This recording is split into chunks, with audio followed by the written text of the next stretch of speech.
बिस्मिल्लाहिर्रहमानिर्रहीम अस्सलाम वालेकुम।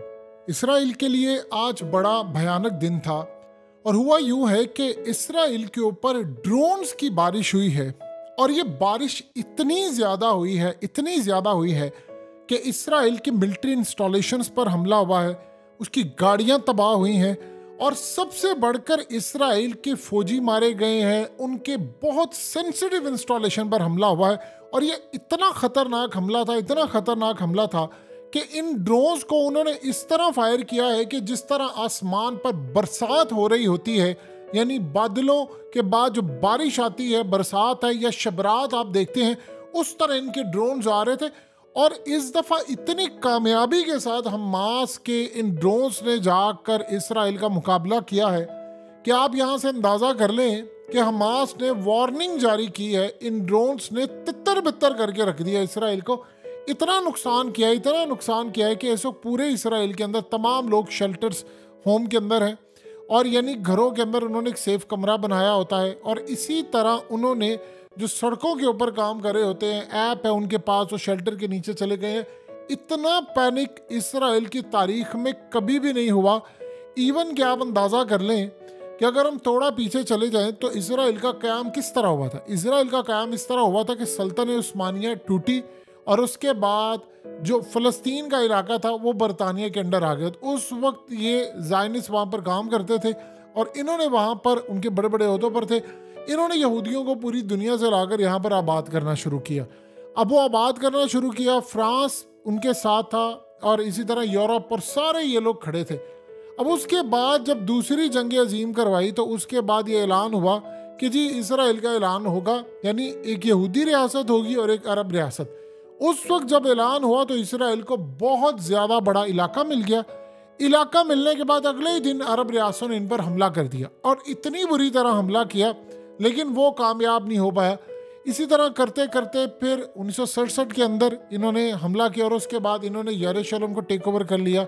अब आप ज़रा अंदाज़ा कीजिए, ये हम जिसे कहते हैं अक़वाम मुत्तहिदा, वो जी हमें कश्मीर बचा कर देगा, वो जी हमें फलाना करके देगा, वो सबसे बड़ा फ्रॉडिया ही वही है। और हमने असल में देखिए दो चीज़ें, ना हमने कभी कश्मीर लेना था, कभी भी नहीं लेना था, लेना ही नहीं था, और ना हमने कभी यरूशलेम लेना था, और ना हमने कभी, यानी मुसलमानों ने तय किया पता उन्होंने कभी ज़िंदगी में कश्मीर लेना है, ना उन्होंने कभी जाकर यहूदियों से बैतुल मुक़द्दस आज़ाद करवाना है।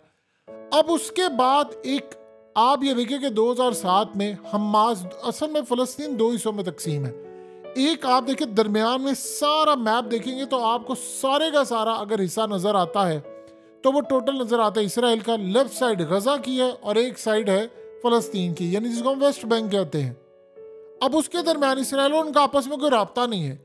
अब हमास की हुकूमत जो है वो गज़ा की पट्टी पर है और गज़ा की पट्टी से वो रॉकेट फायर करते हैं और यहाँ पर आते हैं। अब इस दफ़ा उन्होंने जो ड्रोन्स हमले किए हैं, जिस तरह उनके लोग आए हैं, वो मरने मारने के लिए तैयार हैं।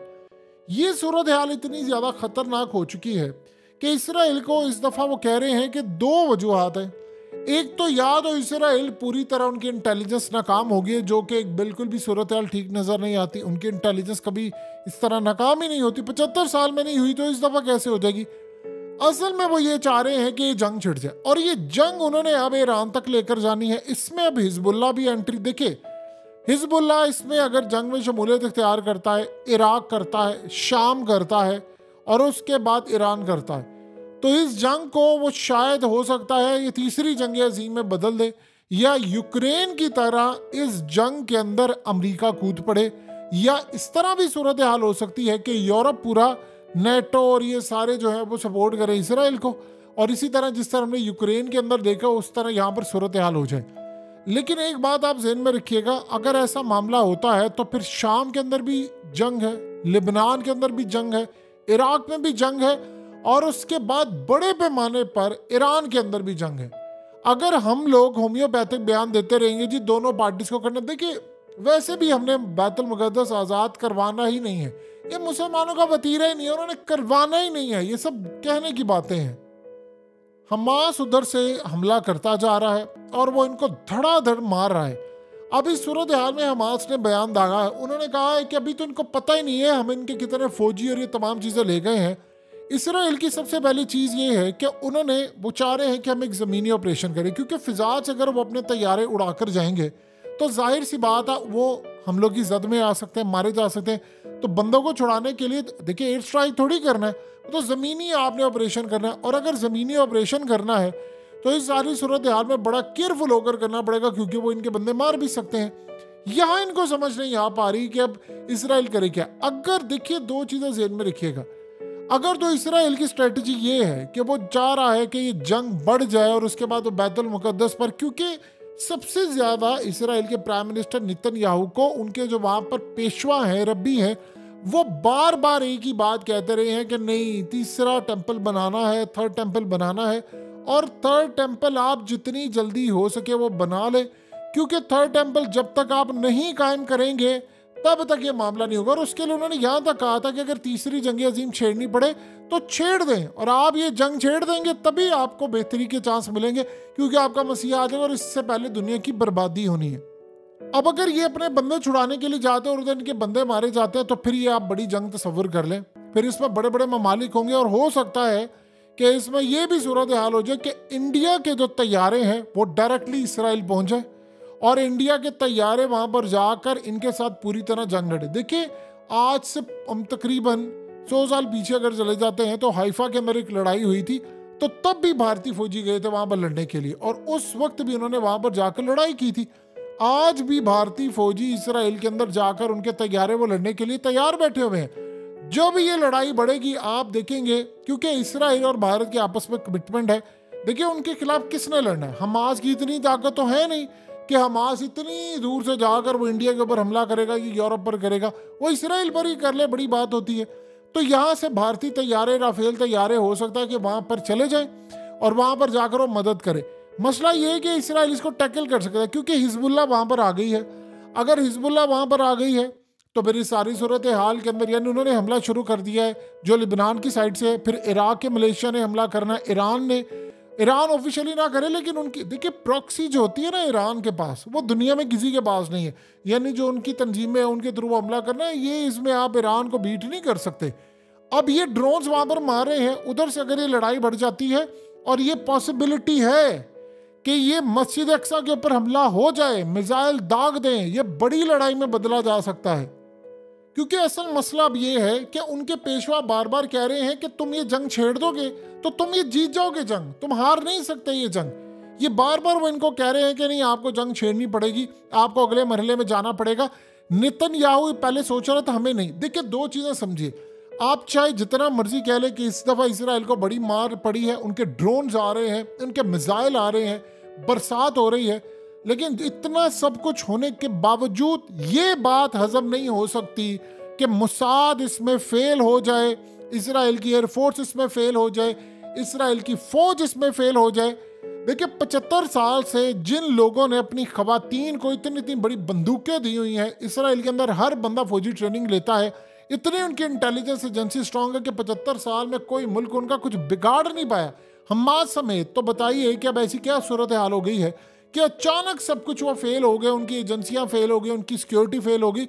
वो असल में नाकामी नहीं थी, वो चाह रहे हैं कि जंग छिड़ जाए और उसके बाद वो बड़े पैमाने पर जाएं। लेकिन इस दफा कुछ चीजें बड़ी डिफरेंट है। देखिए जिस तरह आज से तकरीबन 50 साल अगर हम पीछे चले जाते हैं तो योम किपुर के ऊपर यानी जिसको ये कहते हैं, उस वक्त भी तकरीबन आप ये समझ लीजिए कि इन पर हमला हुआ था और बड़े पैमाने पर हमला हुआ था। यानी उसमें भी अरब ममालिक ने इस तरह इन पर पहले हमला किया था और बाद में ये लोग आगे बढ़े थे। अब असल में इनको काफ़ी देर से पता था इसराइल को कि हमास तैयारी कर रहा है हमला की। असल में वो हमला कैसे करते हैं, ये लोग हर 2 दिन बाद जाएंगे, फ़लस्तीनियों को निकालेंगे, मारेंगे, निकालेंगे, मारेंगे, ऐसे ऐसे करते करते जब आप आगे बढ़ेंगे तो हमास ने किसी न किसी तर्ज पर तो जाकर लड़ाई करनी है। यही तो मोहम्मद बिन सलमान ने कहा है कि तुम कह रहे हो कि भाई तस्लीम की बात करनी है। भाई तू तस्लीम की बात कर रहा है, तू सबसे पहले ये तो देख लेना कि इस सारी सूरत हाल के अंदर तेरे करतूत क्या है और तू मुसलमानों के ऊपर जुल्म कर रहा है। तो उन्होंने कहा हमने तो इसको समझाया था। यही वो बात है कि असल कहानी ही यही है जिसको आपको समझना है कि इसराइल असल में जानबूझकर, असल में इसराइल की ख्वाहिश थी वो ये जंग हो जाए। इस वक्त मार खा रहा है। अब आप देखिए बज़ाहिर इस वक्त क्या है, दुनिया के अंदर किसी ने नोटिस किया है कि फ़लस्तीनी मारे गए। फ़लस्तीनी मारे जाते दुनिया को क्या परवाह। किसी ने नोटिस किया है कि 400 के करीब फ़लस्तीनी शहीद कर दिए? हाँ, ये ज़रूर है कि सब ये बात करें नहीं 400 इसराइली मारे गए हैं जी, वो 1000 से ज़्यादा उनके ज़ख्मी हो गए हैं। ये नहीं कोई देख रहा 2000 से ज़्यादा फ़लस्तीनी जो वो ज़ख्मी हो गए, बिल्डिंग्स उनकी गिरा दी है। इस पर कोई गुफ्तगू नहीं कर रहा। गुफ्तगू हो रही है कि इसराइली मारे गए हैं। अब सारी दुनिया में वो कह रहे हैं कि हम इसराइल के साथ खड़े हैं। यहाँ पर अगर वो इसराइल इसको लेकर आगे चलता है, जब जब इसराइल पर हमला हुआ है, इसराइल ने तब तब जाकर उनका इलाका लिया है। और इस दफ़ा जो हमला हुआ है, जितने लोग मारे गए हैं वो तो कभी मारे ही नहीं गए।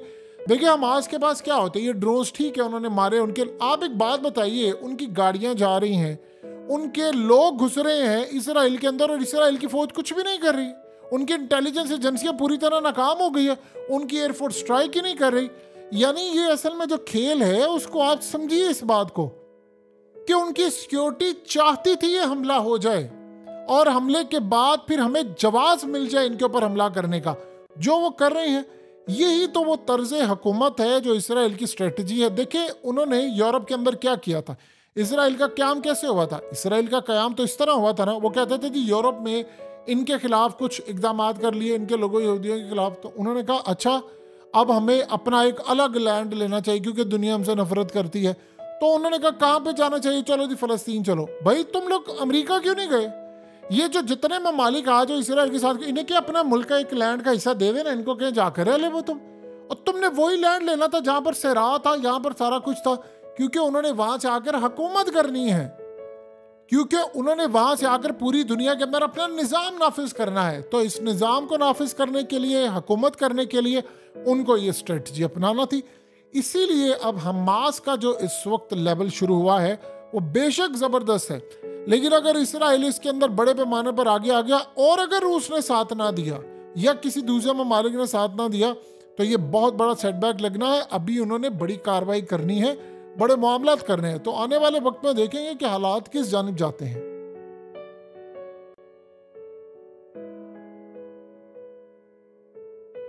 हकीकत टीवी को सब्सक्राइब करना मत भूलें, वीडियो को लाइक करें, शेयर करें और कमेंट सेक्शन में अपनी राय का इजहार ज़रूर करें।